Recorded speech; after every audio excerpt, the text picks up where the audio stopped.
Okay, let's start. So lesson 7, contingency table. So this is a typical contingency table. Two variables, variable 1 and variable 2. Both are qualitative, qualitative, right? This variable, that's level 1, level 2, and so on. Example, this variable is socio-economic status. So one will be low, middle, high, and so on. Okay, this variable, let's say variable level 2, let's say type of housing. One can be bungalow house, this can be terrace house, low cost house, whatever. So two variables. Last week, we talked about two quantitative variables. Example, BMI and systolic blood pressure. Both are quantitative. So we do correlation and regression. Today we're doing two qualitative variables. Qualitative variable 1, level 1, level 2, and so on. Variable number 2, level 1, level 2, and so on.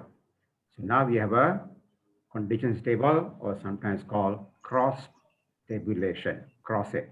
Variable 1, cross with variable 2.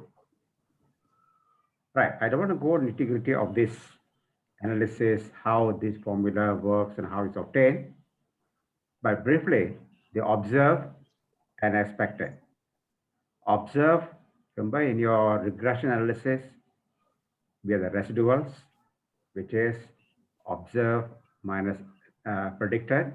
So here we have chi-square, which is observed count, this number counts, minus the expected count. That's how the chi-square value is obtained. Based on the chi-square value, whether significant or not, we make a decision on the association between two variables. Right. Example, to test the association between physical activity and obesity. So in your data, physical activity, there were three levels. That is, rarely, sometimes, and regularly. Obesity, yes, no. Are they both qualitative variables? Physical activity, rarely, sometimes, regularly, qualitative. Obesity, yes, no, qualitative. So to test association between two qualitative variables, we're going to do cross tabulation and chi-square. So this will be done. Follow instructions. Physical activity, obesity, and then click statistics. Under statistics, you check the chi-square. All right, it's a chi-square test. That is, you'll compute this chi-square value for you. Then later we'll see whether the chi-square it is big or small. Here, big means huge difference between these two, right? Okay, so after statistics, come back, click cells. Under cells, you click row percentage. Remember, follow instruction, PA, and obesity. Objective is to test the association between physical activity and obesity. Right, maybe those regularly exercising may not be obese, rarely exercise may be obese. That's what you want to know. So click the statistics button, check this chi-square, go back, click the cells, and cells, you click row percentage. That's all. Continue, and this result will be out. First, chi-square value computed. My objective is there an association? Look at the p-value. If the p-value is less than 0.05, there is an association. Remember, my objective is what? To test if there's an association between physical activity and obesity. If the p-value is less than 0.05, we say yes.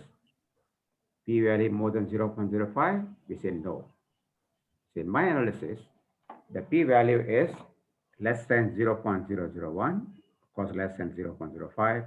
Hence, there is an association between PA and obesity. Next question, how? What is the kind of association? So read this table. Rarely,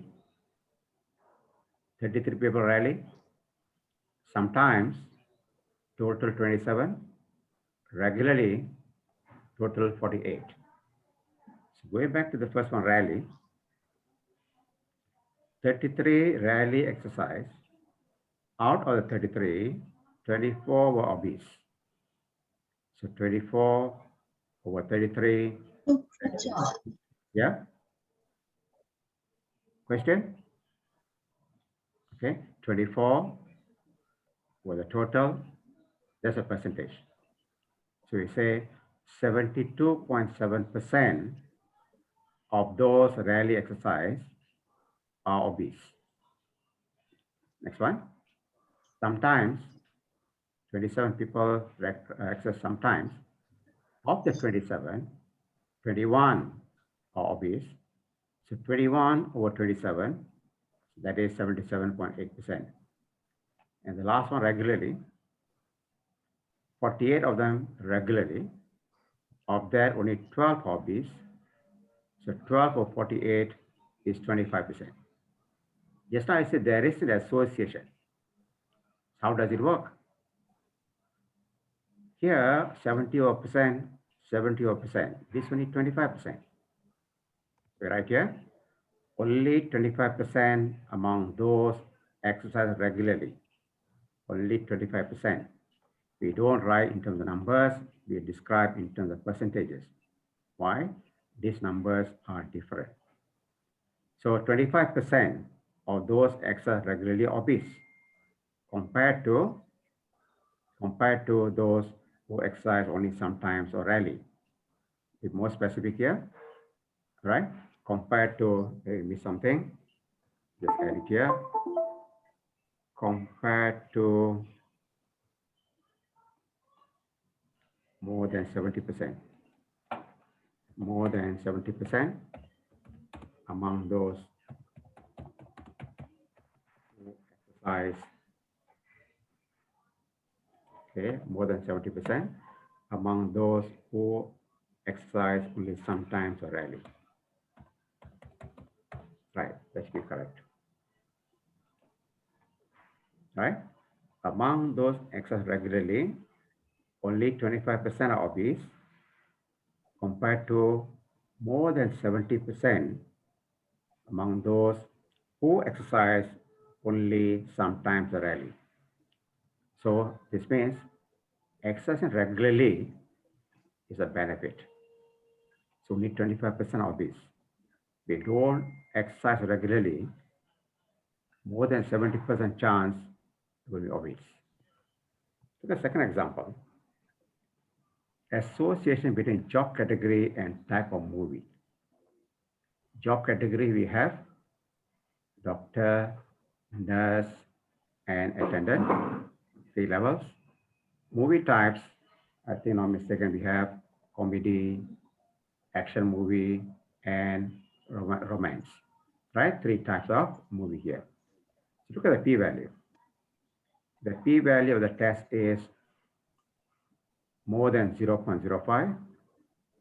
Therefore, we say there's no association between job category and movie type. There's one assumption in this kind of analysis. One assumption is that, right, look at the bottom of this second table. The minimum expected count, the minimum expected count. For a sample size more than 100, this count must be at least 1. If less than 1, then your results not valid. So in this test, the chi-square test, what's assumption? For a sample size more than 100, the minimum expected count must be at least 1. If it is not, we check this table and see what can be done. Maybe combine the two levels. That's the case. We combine two levels.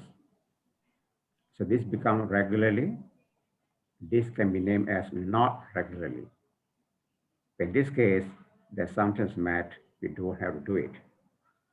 The second example, again, the minimum count is 0.764. Assumption is met, but this p-value more than 0.05, there is no association, right?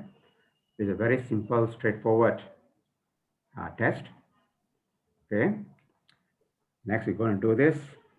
Before that, let's do this hands-on, okay? Open the data, same data, data set 1, open data set 1, and do exactly what is shown here.